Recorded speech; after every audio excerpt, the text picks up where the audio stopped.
अक्कलकोटमध्ये प्रवीण गायकवाड यांना काळापासून मारहाण देखील झालेली आहे. कसं बघताय सगळं? संभाजी ब्रिगेडची तुमची काय भूमिका? सर्वप्रथम अक्कलकोटमध्ये प्रवीणदादा गायकवाड यांच्यावर झालेल्या हल्ल्याचा आम्ही जाहीर निषेध करतो.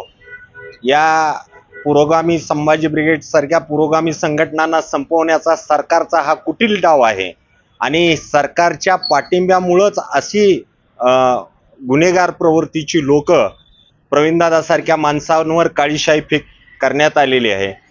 आम्हाला शासनाला विनंती आहे की ज्यांनी हे कृत्य केलं त्यांच्यावर कठोर कारवाई करण्यात यावी, अन्यथा संभाजी ब्रिगेडच्या स्टाईलनं आम्ही उत्तर दिल्याशिवाय राहणार नाही.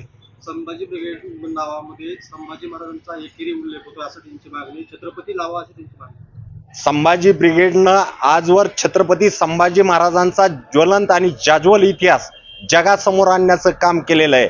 ही बांडगुळ मंडळी जी आहेत, मनुप्रवृत्तीची मंडळी आहेत, त्यांना कोणत्या ना कोणत्या कारणास्तव वाद निर्माण करायचा हे त्यांचं एक मोठं षडयंत्र आहे. ते संभाजी ब्रिगेड हाणून पाडल्याशिवाय राहणार नाही.